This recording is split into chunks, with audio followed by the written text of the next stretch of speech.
Guys ransomware ने पूरी दुनिया में तबाही मचा के रखी है। तो इस वीडियो में आपको लाइव एक रैंसमवेयर मेरे खुद के कंप्यूटर में इंस्टॉल करके बताऊंगा और बताऊंगा कि जब उसको इंस्टॉल करते हैं तो हमें क्या क्या चीज़ें देखने को मिलती हैं, हमारी कौन सी फाइलें इनक्रिप्ट होती हैं और इवन जब वो इंस्टॉल हो जाता है उसके बाद हम और क्या क्या कर सकते हैं। और इवन एक 22 ईयर्स का एक हैकर है जिसने पूरा रैंसमवेयर पूरी दुनिया से सिर्फ और सिर्फ एक वेबसाइट रजिस्टर करके खत्म कर दिया।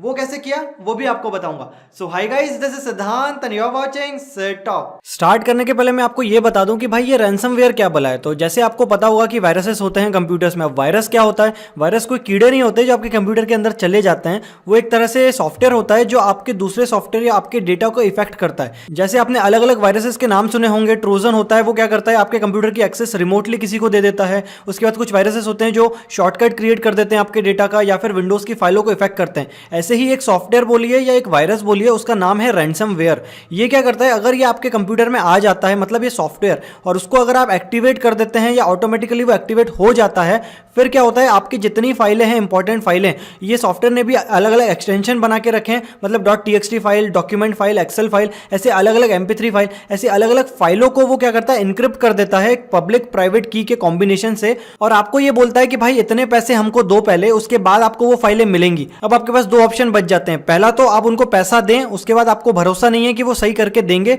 या फिर आप अपना कंप्यूटर जो है वो फॉर्मेट करिए। तो आप लोग सोच रहे होंगे कि भाई चलो ठीक है, जैसा भी है ये मेरे तक कैसे पहुंचेगा। तो मैं आपको बता दूं, अगर आपको मेरी स्क्रीन दिख रही होगी तो ये फाइल रहती है जो मैंने बहुत मुश्किल से सर्च करी आपको लाइव डेमोन्स्ट्रेशन दिखाने के लिए। बाकी अगर मैं हैकर होता और मैं ये वायरस बनाता तो मैं क्या करता, आपको मेल भेजता, मेल में अटैचमेंट देता, या फिर आपको कोई टोरेंट के जो सॉफ्टवेयर होते हैं जो हमें क्रैक्ड वर्जन मिल जाते हैं, मैं उसी किसी टोरेंट के अंदर आपको सॉफ्टवेयर तो क्रैक करके देता, लेकिन उसके साथ ये फाइल भी डाल देता, ताकि जैसे ही आप वो सॉफ्टवेयर इनिशिएट करते, उसको इंस्टॉल करते, तो ये भी ऑटोमेटिकली इंस्टॉल हो जाता। या फिर मैं कोई एक वेबसाइट बनाता, वेबसाइट में जाके आपको बोल देता कि अगर ये वेबसाइट लिंक आप खोलोगे तो ऑटोमेटिकली वो डाउनलोड कर देता। या फिर मैं एडवर्टाइज करके पॉपअप जो वेबसाइट्स होती हैं उसमें ऑटोमेटिकली ये फाइल डाउनलोड करा देता। घुमा फिरा के बहुत सारी चीजें मैं कर सकता हूं ये फाइल आप तक पहुंचाने के लिए। अब ये फाइल को मैं इंस्टॉल करूं उसके पहले आपको दिखा दूं, मैंने 3-4 फाइलें बना के रखी हैं। एक तो ये TXT फाइल है जिसमें मैंने कुछ भी लिख के रखा है, और ये मेरा बहुत इंपॉर्टेंट डेटा है जो मैं इसको लीक नहीं करना चाहता, ना इसको मैं लूज करना चाहता हूं। मेरे पास इसका बैकअप भी नहीं है। इंपॉर्टेंट डेटा में जाएंगे तो एक एक्सेल फाइल है, एक वर्ड फाइल है, एक TXT फाइल है और एक सिंपल लोगो है। अब आप सोच रहे होंगे ये वर्ड फाइल, एक्सेल फाइल का लोगो नहीं आ रहा, तो इसमें भी मैंने माइक्रोसॉफ्ट वर्ड इंस्टॉल नहीं किया है। ये एक वर्चुअल मशीन है जो मैं वीम व्यूअर के अंदर चला रहा हूं। तो ये वर्चुअल मशीन के अंदर सारी चीजें कर रहा हूं। अगर मैं मेरी मेन सिस्टम पे करूंगा तो मेरा खुद का डेटा चला जाएगा। तो अब ये सारी फाइलें आपको दिख रही होंगी और इसी का मैंने एक जिप भी बना के रखा है। तो मैं देखना चाह रहा हूं कौन कौन से एक्सटेंशन, कौन कौन सी फाइलों पे ये इफेक्ट करता है। आपको करना क्या है, ये है वो फाइल। अब ये फाइल को आपको सिर्फ डबल क्लिक करना है। मैंने ये डबल क्लिक करा, इसको रन कर दिया। अब होगा क्या, ये फाइल ऑटोमेटिकली बहुत सारी फाइलें ढूंढेगी पूरे सिस्टम में जो इनके एक्सटेंशन इनने बनाए हैं कोडिंग में, .txt, डॉक्यूमेंट, एक्सेल। अब इसने जैसे कि ऑटोमेटिकली इसने मेरा पूरा वॉलपेपर पीछे चेंज कर दिया है। मेरी जो अभी फाइलें हैं वो अभी इनक्रिप्ट नहीं करी है, अभी प्रोसेस चल रही है इस वायरस की। इसने ऑटोमेटिकली सारे फोल्डर्स में अलग अलग फाइलें बना दी हैं। मेरा जो डेटा है उसको इनक्रिप्ट कर रही है ये धीरे धीरे। अब ये देखिए ऑटोमेटिकली मेरे पास एक पॉपअप आ गया। इसमें बता रहा है भाई कि मेरे पास जो टाइम है, मुझे पेमेंट देना है 2 दिन 23 आवर्स 59 मिनट्स में। और ये जो मेरी फाइलें हैं, अगर मैं पेमेंट नहीं देता हूं तो 6 दिन के अंदर मेरी ये फाइलें डिलीट कर देगा, ऐसा ये बोल रहा है। अब नीचे ये बोल रहा है कि भाई आप $300 मेरे को दे दो। ये बिटकॉइन का एड्रेस है। बिटकॉइन आपको नहीं पता है तो उसके ऊपर भी मैं एक वीडियो बनाऊंगा। तो आप बिटकॉइन के थ्रू अगर किसी को पैसे देते हैं तो वो आप ट्रेस नहीं कर सकते पैसा गया कहां। तो गवर्नमेंट क्या पूरा उसके ऊपर रूल नहीं है कि वो डिजिटल करेंसी है।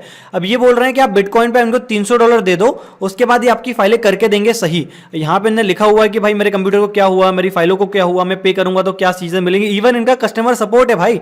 आप इस पे क्लिक करो, यहां पे कुछ लिखो तो इनके पास मेल जाएगा, फिर वो आपको रिप्लाई करेंगे, पता नहीं क्या क्या होगा।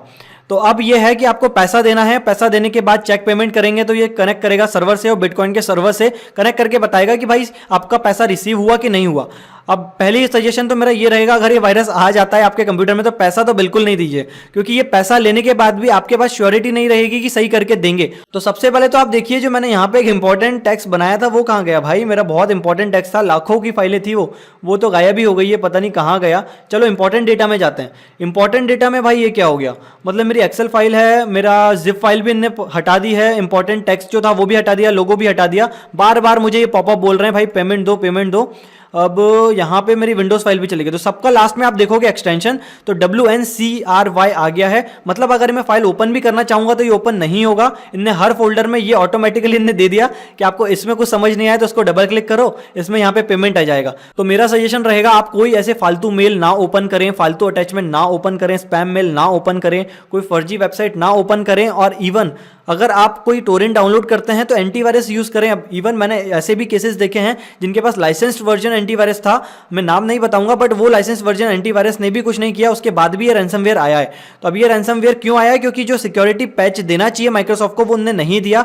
आज भी इंडिया में सारे लोग पायरेटेड चीजें यूज करते हैं और अपडेट पे ध्यान नहीं देते हैं। तो अपडेट इसलिए ही देते हैं माइक्रोसॉफ्ट वाले क्योंकि कुछ ना कुछ वर्नेबिलिटी आ जाती है, कुछ ना कुछ लूप होल आ जाते हैं जिसको यूज करके हैकर पूरा सिस्टम खराब करते हैं। अगर आपके पास लाइसेंस वर्जन है तो सारे अपडेट आप कर लीजिए इंस्टॉल जो माइक्रोसॉफ्ट देना चाह रहा है। अगर आपके पास XP है या विंडोज 7 है और पायरेटेड है तो आपके पास कोई चारा नहीं है इसको फॉर्मेट करने के अलावा। फॉर्मेट करने के बाद एक अच्छा खासा एंटीवायरस डालें, उसमें भी श्योरिटी नहीं है लेकिन ठीक है, अगर ये वायरस आता है तो धीरे धीरे एंटीवायरस भी अपने अपने अपडेट देते हैं। तो अपडेटेड रखें आपके एंटीवायरस को। क्रैक्ड वर्जन यूज करेंगे तो क्या पता है जो क्रैक वर्जन आप यूज कर रहे हैं उसके अंदर ही ये वायरस आ जाए, फिर आप कुछ कर भी नहीं सकते। ये तो चलो ऐसा वायरस है आपको आंखों में दिख रहा है, कुछ वायरसेस तो ऐसे होते हैं कि वो क्या करते हैं आपके सिस्टम में आप क्या टाइप कर रहे हो, आप कौन सी वेबसाइट देख रहे हो, वो ट्रोजन बोलते हैं उनको, वो सारी चीजें देख लेते हैं। तो वो अलग अलग टाइप के वायरसेस होते हैं, बट ये अभी रैंसमवेयर पूरी दुनिया में फैला हुआ है। अब बात आती है भाई कि एक इंसान है जिसने ये पूरा रैंसमवेयर खत्म कर दिया सिर्फ और सिर्फ एक डोमेन नेम रजिस्टर करके। वो कैसे, चलिए अब अपन वो देखते हैं। सो गाइस, मालवेयर टेक नाम का ये सिक्योरिटी रिसर्चर है, ये हैकर है जिसने ये पूरा मालवेयर जो है हमारा रैंसमवेयर, WannaCry रैंसमवेयर, उसमें रिसर्च करी और इसने ये पाया, इसमें पूरी रिसर्च उसने समझाई, उसने क्या क्या किया, उसने बहुत सारी चीजें उसको इनक्रिप्ट करना चाहा, मतलब उसको समझना चाहा कैसे वो काम करता है। तो इनके पास एक कोड इनको समझ आया, इस कोड में इफ और एल्स है। अगर एक प्रोग्रामिंग स्टूडेंट है आप तो आप समझ सकते हैं कि अगर ये कंडीशन फॉलो होगी तो ये चलेगा या फिर ये चलेगा। तो जिसने भी WannaCry बनाया था, जो भी हैकर ने बनाया था, उसको शायद ये पता था कि अगर उसने उसके अंदर कंट्रोल नहीं रखा उसका, कि अगर उसने फैला दिया और उसके हाथ में भी फिर कंट्रोल नहीं है इसको बंद करने का, तो उसने एक कोडिंग इसमें लगा के रखी थी। उसमें 10-15 लेटर का डोमेन था। डोमेन मतलब वेबसाइट, 1015letter.com करके एक वेबसाइट है, वो रैंडमली इसमें जनरेट हो रही थी। वो वेबसाइट पे ये जो WannaCry है वो इफ के अंदर एक HTTP रिक्वेस्ट सेंड करता था उस डोमेन पे। अगर वो डोमेन रजिस्टर्ड है, मतलब वो डोमेन के अंदर कुछ कंटेंट है, तो वो ये वाला इफ वाली कंडीशन चलेगी। अगर उस डोमेन में कंटेंट नहीं है या वो कनेक्ट नहीं होता है उस डोमेन से तो वो एल्स वाली कंडीशन चलेगी। तो इस वाले केस में हुआ ये कि ये सिक्योरिटी रिसर्चर ने पाया कि एक डोमेन है जो अनरजिस्टर्ड है, तो उसने बस वो $10 मतलब 600 रुपए में उन्होंने वो डोमेन रजिस्टर कर लिया, इस हैकर ने, मालवेयर टेक ने। और उसके बाद हुआ ये कि जहां जहां ये रैंसमवेयर फिर जा रहा था, इफ और एल्स की कंडीशन उसके अंदर पहले से ही इनबिल्ड थी, तो एक रिक्वेस्ट जाती थी उस डोमेन पे और वो अगर वहां से रिप्लाई आ जाता तो फिर ये जो है रैंसमवेयर ये काम नहीं करता, ये वहां पे एग्जिट मार देता। तो यही चीज उसने पता लगाई और ये कहीं ना कहीं हैकरों ने खुद बनाई थी, क्योंकि उनको पता था कहीं ना कहीं उनको किल स्विच उसमें लगाना पड़ेगा। अगर कभी उनके सिर पे आई कि इसको बंद करना है या कुछ भी करना है, तो उनके हाथ में उन्हें रखने के लिए उन्हें 15-20 लेटर का डोमेन एक इसके अंदर इनबिल्ट डाल के रखा था। तो उनको पता था जब भी उनको ये बंद करना होता वो डोमेन सिंपल रजिस्टर कर लेते, वो वेबसाइट ओपन कर देते और ऑटोमेटिकली चारों तरफ जहां जहां रैंसमवेयर चल रहा था वो बंद हो जाता। वही चीज ये मालवेयर टेक ने करके दिखाई। इसने पूरी मेहनत करके इसमें निकाला ये डोमेन कौन सा है और उसने खुद रजिस्टर किया। और वो बोल रहा है कि एक्सीडेंटली उसको पता नहीं था, इससे पूरी दुनिया का जो अटैक चल रहा है वो बंद हो जाएगा। ग्लोबल साइबर अटैक जो चल रहा है वो एक्सीडेंटली बंद हो गया ये सब करने के बाद। तो गाइस, इस तरह इस हैकर ने पूरे ग्लोब में जो चल रहा था साइबर अटैक उसको कहीं ना कहीं थोड़ा कम करा है। नहीं तो अभी 2-3 दिनों से बहुत चीजें चल रही थी, लेकिन जब से वो डोमेन रजिस्टर किया है इसने तब से ये चीज सही हो गई। अब बात ये आ रही है कि और हैकरों को पता चल गई है ऐसी कोई वल्नरेबिलिटी है, तो अब कहीं ना कहीं इसका सेकंड वर्जन आएगा या थर्ड वर्जन आएगा, वो हैकरों के ऊपर है। दूसरे हैकर ग्रुप भी अब इसमें एक्टिव हो गए ये सब चीजों के लिए। तो मेरा सजेशन ये रहेगा, अगर आपके इस कंप्यूटर पर ये वायरस आ गया है तो आप फाइलें संभाल के रखें और फॉर्मेट कर लें कंप्यूटर को, क्योंकि अभी मे बी और सिक्योरिटी रिसर्चर काम कर रहे हैं वो फाइलों को डिक्रिप्ट करने के लिए। तो मे बी आने वाले दिनों में अगर डिक्रिप्ट का कुछ ऑप्शन आता है तो आप कर सकते हैं, लेकिन अभी हाल फिलहाल अगर आपकी फाइलें इनक्रिप्ट हो गई हैं तो आप डिक्रिप्ट नहीं कर सकते। अगर आपको ये वीडियो अच्छा लगा है तो प्लीज आप इसको लाइक करिए, वीडियो अच्छा नहीं लगा तो डिसलाइक करिए। अगर अभी भी कोई आपका डाउट है तो आप नीचे कमेंट करिए, मैं उसका रिप्लाई जरूर दूंगा। और अगर अभी तक आपने मेरी चैनल सब्सक्राइब नहीं करी है तो कर लीजिए, क्योंकि इस चैनल पर जितनी बातें होती हैं सारी चीजें प्रूफ के साथ होती हैं। So I hope you like this video. Thank you.